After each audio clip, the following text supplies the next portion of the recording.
IPL final టైటిల్కు ఇంకా ఒక్కరోజు మాత్రమే మిగిలింది. చెపాక్లో పరుగుల వరద పారనుందా, సిక్స్ల వర్షం కురుస్తుందా అంటే నిజమనే చెప్పాలి. Kolkata Knight Riders, Sunrisers Hyderabad ఫైనల్లో తలపడేందుకు రెడీ అయ్యాయి. ఈ సీజన్లో రెండు జట్లు రికార్డుల మోత మోగించాయి.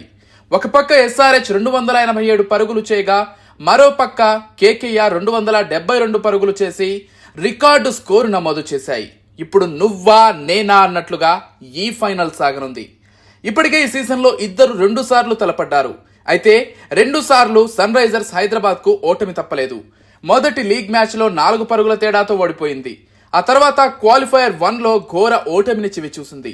మరి ఫైనల్లో ఎవరు గెలుస్తారో చూడాలి. ఇక చెన్నై పిచ్ విషయానికి వస్తే ఇక్కడ స్పిన్ బౌలింగ్ కు అనుకూలిస్తుంది. చెపాక్ స్టేడియంలో కోల్కతా ఇప్పటి వరకు 10 మ్యాచ్లు ఆడగా కేవలం 3 మ్యాచ్లు మాత్రమే గెలిచింది. అలాగే హైదరాబాద్ కు కూడా ఇక్కడ 10 మ్యాచ్లు ఆడగా కేవలం 2 మ్యాచ్లు మాత్రమే గెలిచింది. అయితే ఫైనల్లో ఎవరు గెలుస్తారో కింద కామెంట్ చేయండి.